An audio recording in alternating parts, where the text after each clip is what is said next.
But first of all, thank you, Thank you so much for joining us. Yeah. Let me start with this, Okay. which is to say that you just spent some time inside Trump Tower and went to go visit with Donald, Yeah. our president-elect in the United States. Tell us about that meeting. Well, it's a very productive meeting, much better than I thought, than I expected. What did you expect? Well, I heard a lot, and I watched like everybody. I watched all the news and heard a lot about him. So when I go inside, I saw, anything that. But he's very sort of open-minded. Listen what I talk. So I think I'm very happy about results. And finally, when he said, Jack, let me walk you down. So it seems he's very happy about the results we had. Can I ask, how does a meeting like that happen? Do you call him? Does he call you? Well, how does this take place? Well, that's the question I'm asking myself. Because someday I got some requests from people say, Jack, do you want a meeting the president-elect? I say, is that true or not?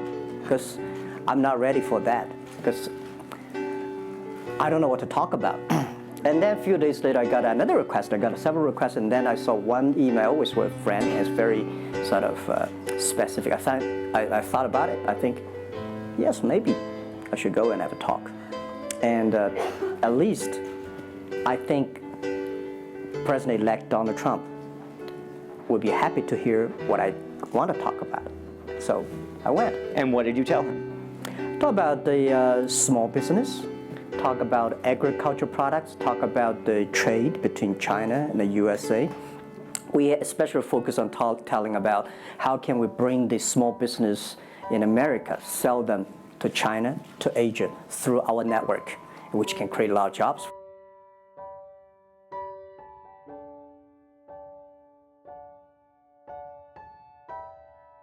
For them.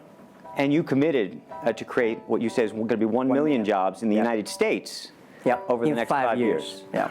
Now that's not 1 million jobs that Alibaba itself, but you're not hiring 1 million people. No, we all totally Alibaba employee put together is like 45,000 people.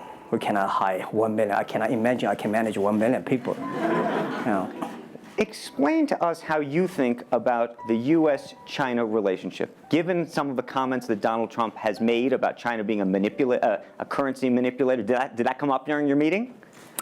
Well, I think first, in America, there's a freedom of speech, right? So he can say whatever he wants, and I respect, I understand. But of course, I have my views. We did not debate about the China-US trade or manipulation. We did not debate. We did not. We agreed on something. Small business, developing the Midwest America, helping the farmers there, small business there, to export into China. So we all agreed. But something that we did not discuss about the American, the job losing to China, Mexico, and this. Can I share with you my ideas? Please. Yeah. First, I think 30 years ago, when I just graduated from universities, I heard America had a wonderful strategy. They outsource the manufacturing job, service jobs. They outsource the manufacturer to Mexico and China, outsource the service job to India. There's a book called The World is Flat. Tom Friedman, colleague at the New York Times. And I think it's a perfect strategy. You know, that the Americans said, we just want to control the IP, we just want technology, we just want the brand, to leave the lower end job for the world. Great strategy. And second is that the American international companies made millions and millions of dollars from globalization. The top 100 companies in America. Amazing. I remember when I graduated from university, I tried to buy a beeper, the Motorola beeper. Cost me $250. My pay at that time is $10 a month as a teacher. And the cost of making that beeper is only $8 for a chip. So, past 30 years, IBM, Cisco, Microsoft, they made tons of money. The profit they made are much more than the 4 largest banks in China put together. The China Mobile Phone, China Unicom, and whatever you name it, put together. Still, these multinational companies made more money than. So their market cap grew more than 100 times in the past 30 years. But where'd the money go? This is what I'm curious, because as a business people, I always care about the balance sheet. Where the money coming, where the money go. Past 30 years, the American had 13 wars, spending $14.2 trillion. The money going there. What if they spend a part of that money on building up the infrastructure, helping the white collars and blue collars? No matter how strategy good it is, you're supposed to spend money on your own people, right? Not everybody can pass Harvard. Like me, they're not good at education, right? We should spend money on those people who are not good at schooling. And the other money, which I'm curious about, is that when I was young, I heard America is about Ford and Boeing, those big manufacturing companies. The last 10, 20 years, I heard about is Silicon Valley and Wall Street. The money go to the Wall Street. And what happened? Year 2008. The financial crisis wiped out $19.2 trillion USA alone. They wiped out all the white collars and destroyed 34 million jobs globally. So what if the money is not Wall Street? What if the money spent on the Middle East, Middle West of the United States, developing the industry there? That could be changed a lot. So it's not the other countries steal jobs from you guys.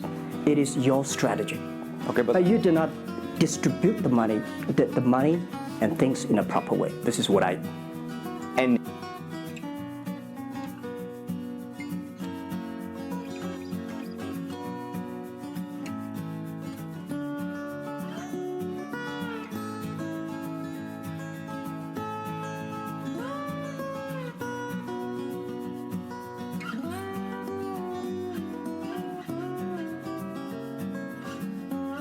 now we are having a backlash, and that backlash is a rebuke of globalization and so much of the conversation, frankly, that we have here, and that backlash is happening in the United States. But I will say President Xi was here yesterday. You had lunch with him, and he was quoting Abraham Lincoln.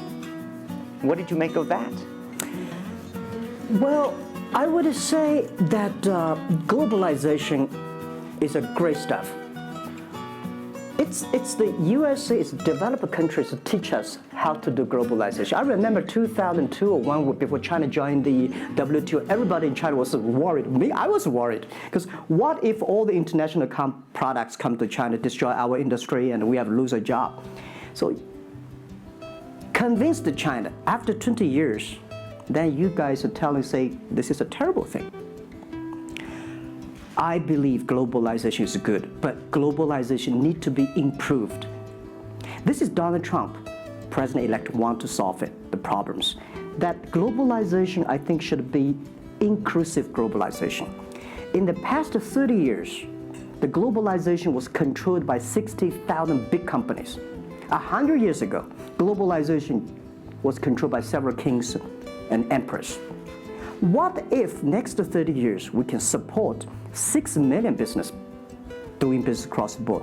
What if in next 30 years we can help support 20 million small business can do business across the board? So this is something which I believe globalization.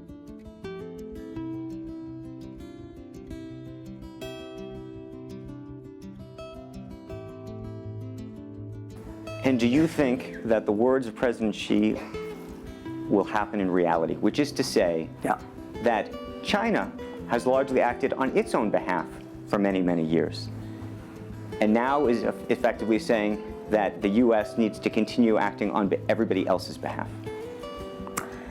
Yeah, I think, the world needs some, such a, Mr. Xi yesterday said, it's a wonderful time, it's a bad time, or the worst time.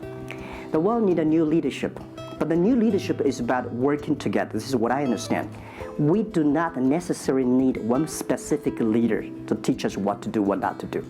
But the world have to partner together. This is what I think.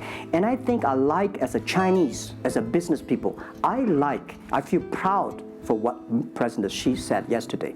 As a business person, I want the world to share the prosperity together, to join the force together. As a Chinese, I'm happy about what he committed yesterday he said, he speaks like us, takes the responsibility of the second largest economy. As the China's second largest economy, he has to take some responsibility.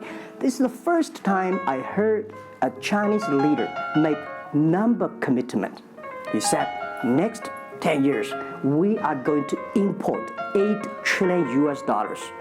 This make me feel excited because China is transforming from exporting to importing. If there's a concrete number, if we can fulfill it, this is going to be huge change to the China and to the world.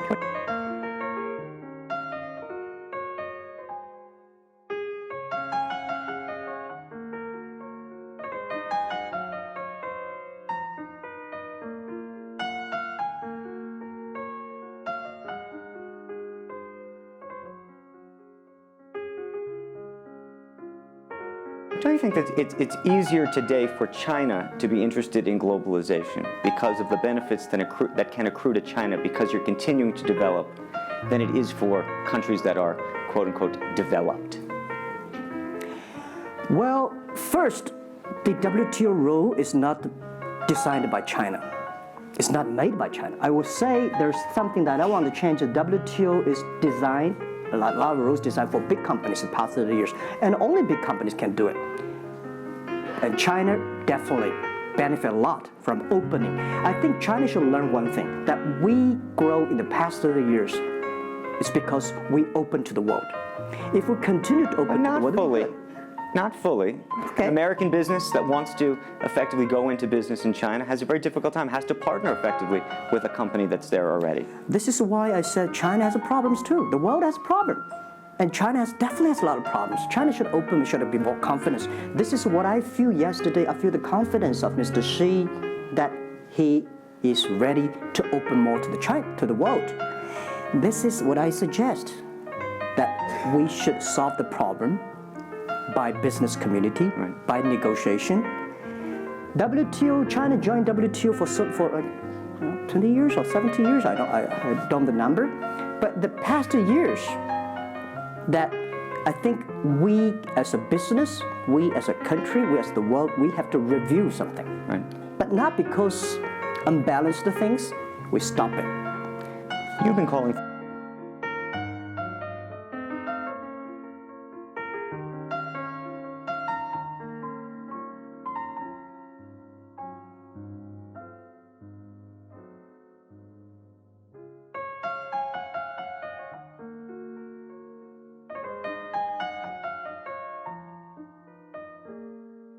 for something called EWTP. Yeah.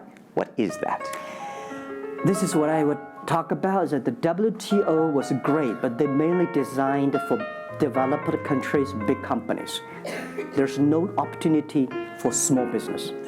We want to build up an electronic world trade platform to support young people, small business, thanks through mobile phones, internet, they can sell and buy across the board.